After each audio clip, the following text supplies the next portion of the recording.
Hello and welcome to Livewire Markets. My name is Chris Conway. With the August reporting season having just concluded, it means it's time once again to sit down with the Yarra Capital Management Equities team. I've got Marcus Ryan representing large caps, Joel Fleming representing micro caps, and Michael Steele representing small caps. Gents, here we go again. Thank you so much for sitting down to have a chat with Livewire post-reporting season. Good to be Great here. to be here.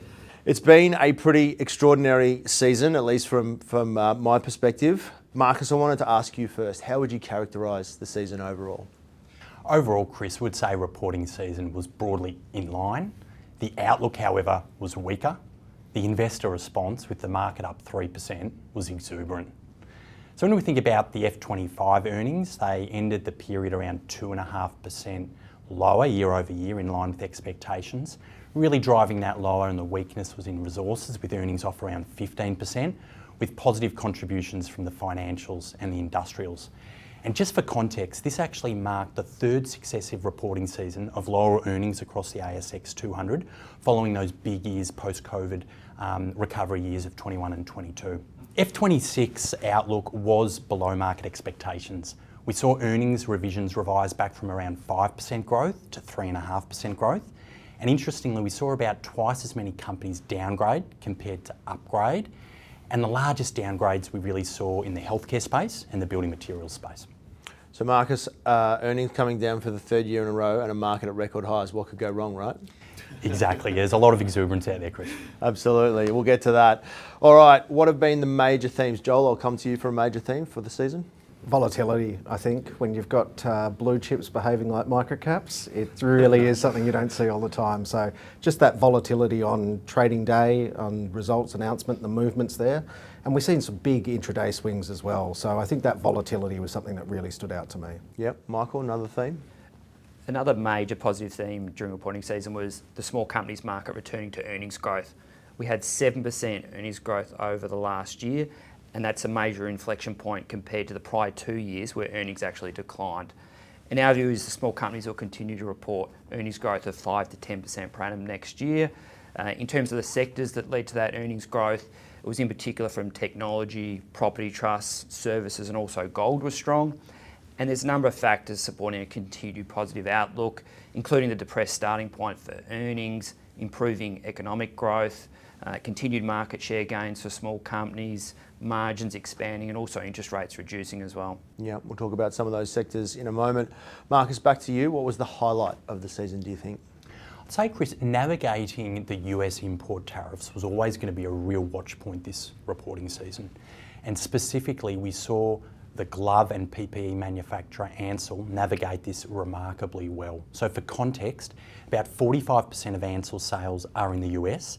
It's predominantly an Asian region supply chain. And what we saw is that tariffs averaged about 20% for that business. But Ansell was able to actually provide guidance where they're offsetting the full impact of those tariffs. Earnings up 10%, ahead of the market expectation. The stock bounced 12%. And we really think this is testament to a number of things within the Ansell business. Firstly, the really non-discretionary nature of a number of the products that Ansell sell. Secondly, the very solid industry structure, where many of Ansell's peers, they've got the same issues needing to pass on these higher costs. I think it's testament to the flexibility within the Ansell supply chain, and just finally, the quality of management to actually execute these changes. Michael, I'll come to you. What was the low light of the season, the other end of the spectrum? The low light within the small companies market was the energy sector. We saw energy companies materially underperform as forward expectations for earnings were reduced dramatically. The factors that caused earnings to be revised lower were lower than expected forward production volumes and also pressure on cost of production as well. We remain underweight that sector going forward, energy. Our view is these issues will continue in the future as well, in particular for the higher cost and pre-production energy companies.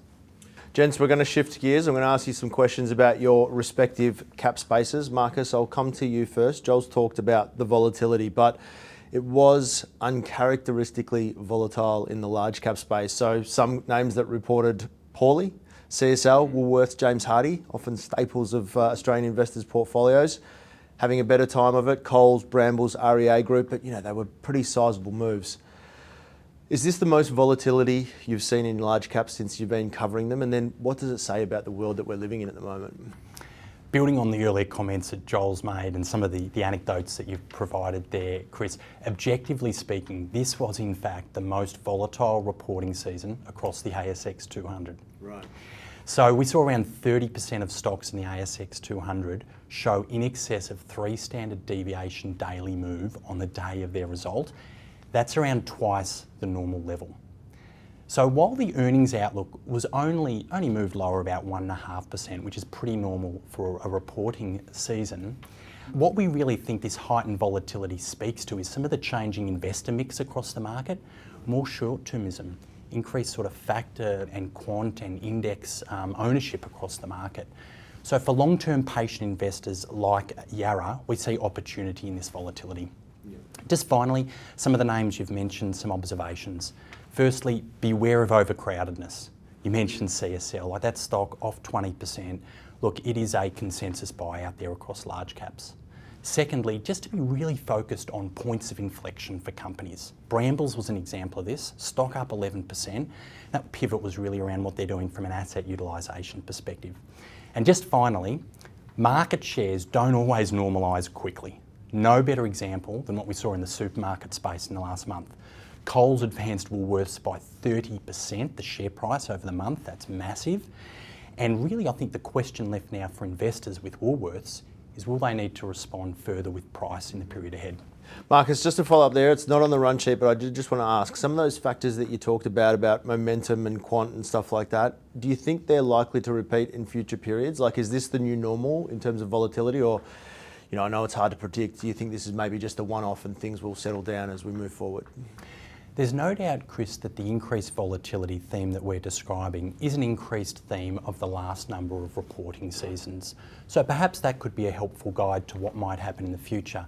The key point from our perspectives would be to stay focused on the long-term upside in names and being able to look through volatility for the benefit of our investors. Yeah.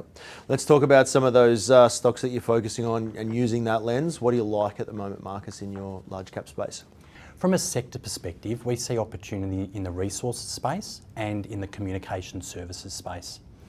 Within resources, we see a supportive demand outlook from a global growth perspective, an energy transitions perspective, and a defence perspective. From a commodity perspective, we continue to favour those commodities that have strong demand outlook and quite tight, challenging and costly supply side. Copper is an example of that. On the flip side, we're more cautious around some of those bulk commodities like iron ore. We don't have a position in Rio or Fortescue at the moment. And interestingly, the iron ore price over the last 12 months has been very resilient, up 3% to $104 a tonne. We think there is some vulnerability there moving forward, particularly when we look at the Simandou, the Rio project, that the ramp up is on the horizon. From a stock perspective within the resources space, notwithstanding gold being up 36% year over year, we actually like Northern Star. And we like Northern Star because it's not a one-trick pony on the gold price. We like the fact that its mines are in the right geographies, predominantly in Australia. We like the growing production profile, and we like their capacity to fund their projects. So while reporting season did show some elevated underlying cost growth in that business of around 5%, we feel management can manage this. And just finally, valuation's attractive, 7.5 times EV to EBITDA. All right, so Northern Star, Marcus, in the mining space, what else have you got for us from a sector and stock point of view? We also see opportunities, Chris, within the communication services space. It's quite an eclectic group of industries, actually. So within the online classifieds, we like the leading car business, we like Seek. Within media, we actually like NEC. This is a company that's pivoting quite rapidly from traditional advertising through to more subscriber and digital. And then just finally, we like some opportunities in the telco space. We like the outlook for domestic mobile, and in particular, they favour the more customer affordable value proposition that TPG offers. From a stock perspective, look, car sales is a real standout. So domestically, we like the lead indicators there around inventory volumes. Internationally, when we look at their US Trader Interactive business, there's a lot of momentum in that business, particularly within the RV segment. That's the largest part of the business. So when we sit back, Chris, we see this as a business with large addressable markets, a very strong product rollout, the capacity to add price, top line growing at double digit, bottom line growing at double digit. We think it's a really attractive proposition. Michael, I'll come to you now, small caps. Now, you've been saying for a while that the small caps were going to close the gap on large caps. What fantastic timing. We saw the small caps all ordinaries index up 8% in August versus the ASX 200 up around 3%. So the gap has closing, like the Titanic, better late than never. But what's driving that move, and what evidence can you provide from reporting season that supports that? It was a great month for small companies, with that outperformance, as you mentioned, up around 6% compared to large companies. And it's noteworthy the context that small companies have underperformed by a cumulative 30% over the last 3.5 years. And our view is you'll continue to see small companies outperform large going forward. And there's a number of factors that support that. But a central issue during reporting season was the earnings growth outcomes for the small companies market were superior to large companies. So small companies saw their earnings increase by 7% in the last year. That was superior to large companies, which had earnings decline 3%. And our view is that attractive earnings growth outlook will continue, with small companies reporting earnings growth of 5 to 10% per annum going forward, and that'll be higher than large companies at only low single-digit growth. In addition to the earnings outlook, there's some macro factors that support small companies going forward, in particular interest rates. You see small companies through time have historically outperformed as interest rates reduce. We expect multiple more interest rate reductions, and that in part reflects the fact that small companies are more exposed to the cyclical parts of the economy, and they've got a higher level of debt burden that benefits from lower interest rates as well. The other factor supporting small companies going forward is the more attractive valuation metrics as well. Small companies are trading at a 10% P point discount to large companies, so you've got higher earnings growth and more attractive valuations. So some nice macro forces there, Michael, but of course these companies need to execute. So give me two names that you're liking right now that you think are executing really well. Domestic cyclicals stand out within the small companies market because you're going to have a really strong earnings growth outlook. They're starting from a depressed starting point. They've got cyclical demand improvement, also the benefit of lower interest costs. Domestic cyclicals also benefit from the fact they're not exposed to US tariffs as well, so they're not going to face that earnings risk. When we're looking for investment opportunities, we want more than just the cyclical upside. We also want to see the ability to expand market share, grow margins and invest capital to support earnings growth. And two names that stood out during reporting season were Yarra Capital and Baby Bunting that have those characteristics. Very nice. Joel, micro caps, you've been sitting there waiting patiently. Always keen to understand what's going on in the micro cap space because you do get this diverse range of companies doing, often innovative and really cool things. What were some of the key themes in your space from the season just gone? Look, it was really interesting. So Michael touched on all those issues that have been affecting small versus large. By extension, we're just a more leveraged version of that. And I think, we see good companies that we don't think the value is being appreciated and all of those kind of things. But this reporting season, we saw companies report really well, the top line starting to grow, the costs are under control. And that's super exciting for us that we start to see that money start to cascade back down from large caps and eventually come back down into micro. So again, really supportive backdrop, better growth, lower valuation starting point, and you start to see the liquidity happening. That's a really, really positive setup for us. Pleasingly, AI was not talked about in every single presentation, which I feared. Blaming geopolitics and external issues, not a lot of that, just really about that improvement underway in the Australian economy, the fact that their businesses are really well positioned to drive multiple years of growth ahead and really become a much more sustainable, durable business, which is what we're looking for.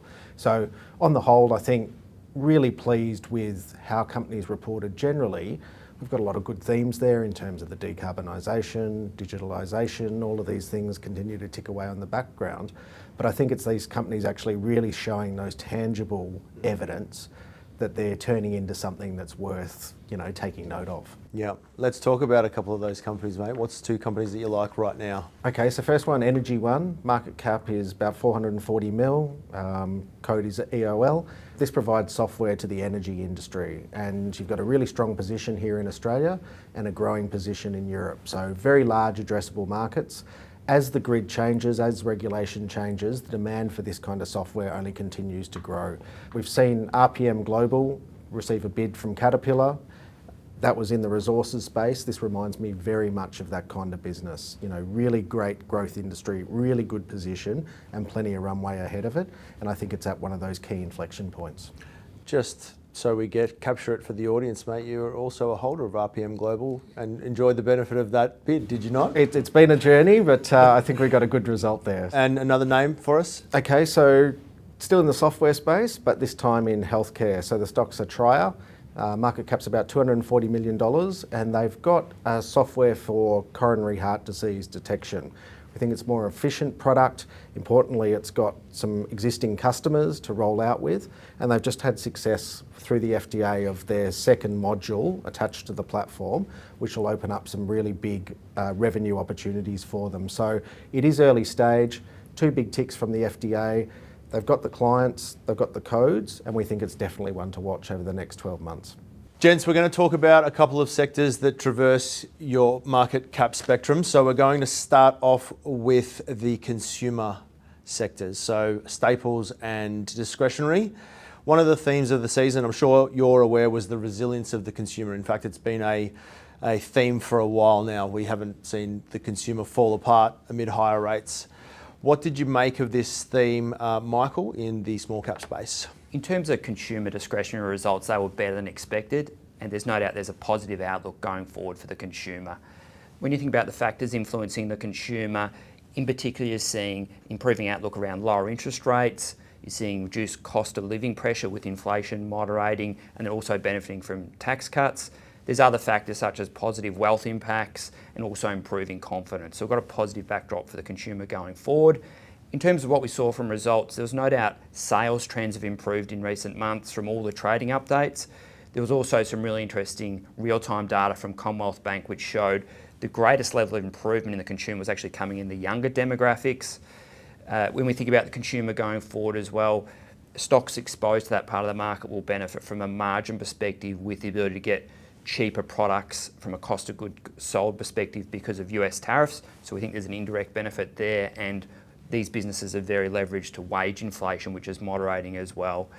So 2 exposures within the consumer discretionary sector that we like are Baby Bunting and also Eagers Automotive, which will benefit from a number of those trends going forward. Geez, hasn't Eagers had a fantastic run? I looked at that share price the other day. It's been bottom left, top right for a while now. Yeah, looking good. Well done.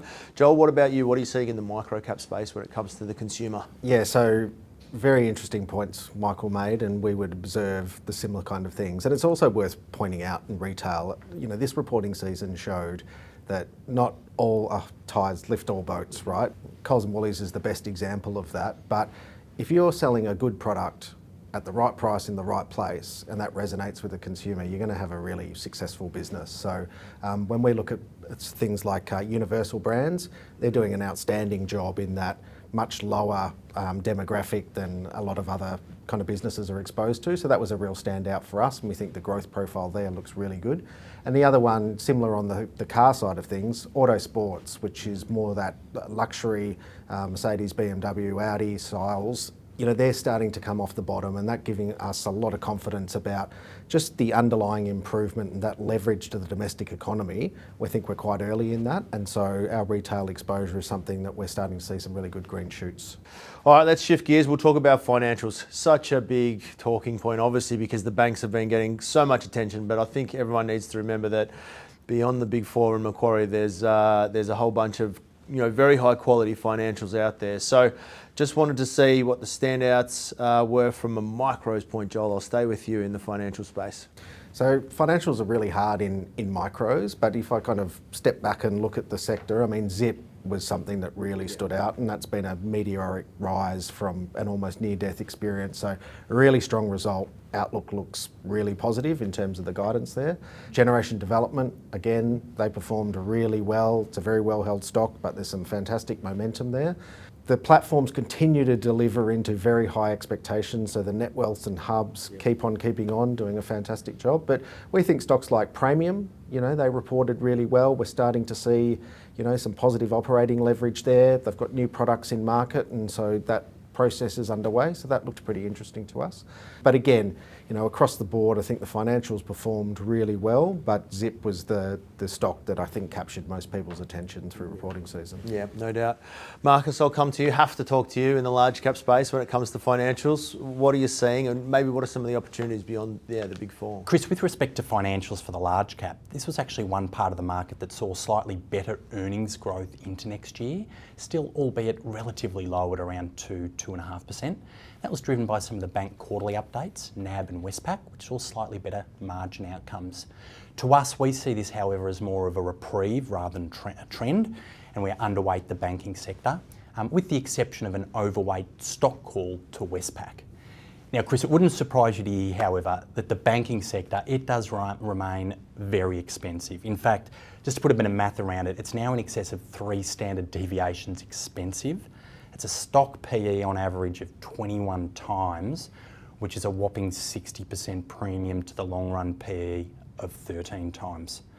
So to us, look, the key themes that we're watching in the space are really around competition and costs.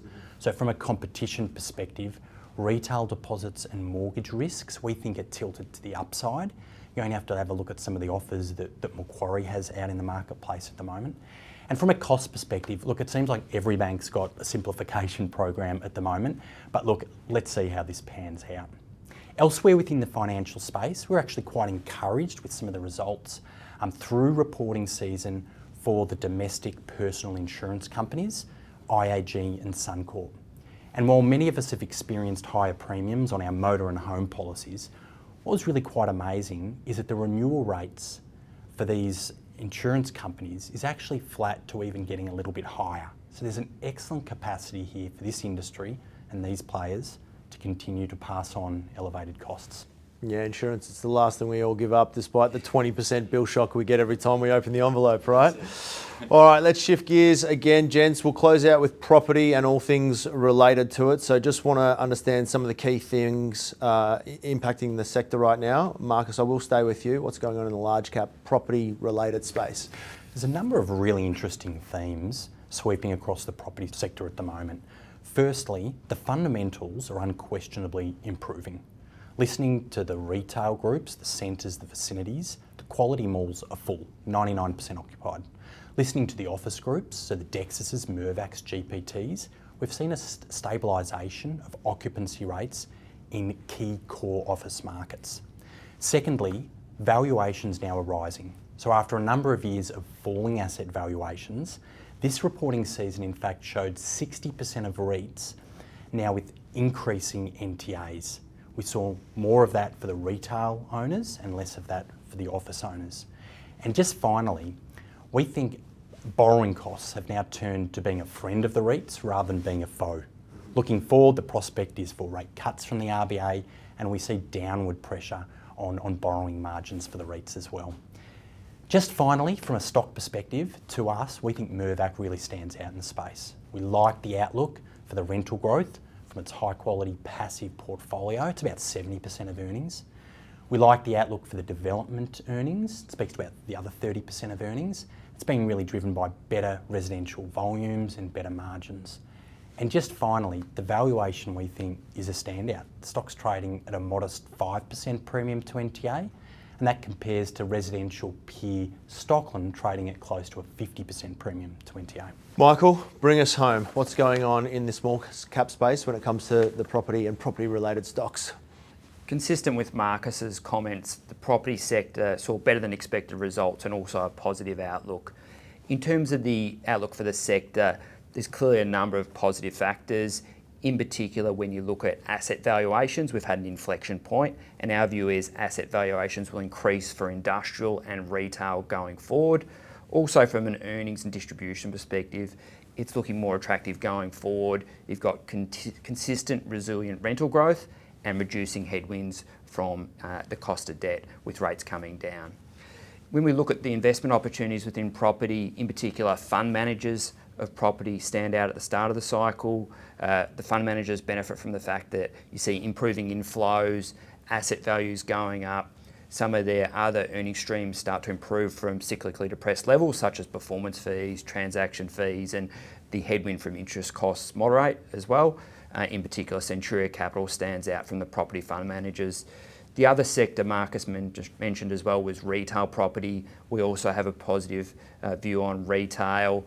You're seeing really quite strong growth in earnings there. In particular, that's being supported by the low vacancy levels in the industry, and the supply side is highly constrained for retail property, in particular because the cost to construct has gone up more than 45% over the last 4 years, and supply will remain constrained with our preferred retail exposure region. Michael, Joel, Marcus, thank you as always for taking the Livewire audience through a hectic reporting season. I understand it's been a pretty good season for you, so well done, and look forward to doing this again in 6 months' time. Thanks, Chris. If you enjoyed that reporting season panel, make sure to give it a like and make sure to follow our YouTube channel. We're adding lots of great content every single week.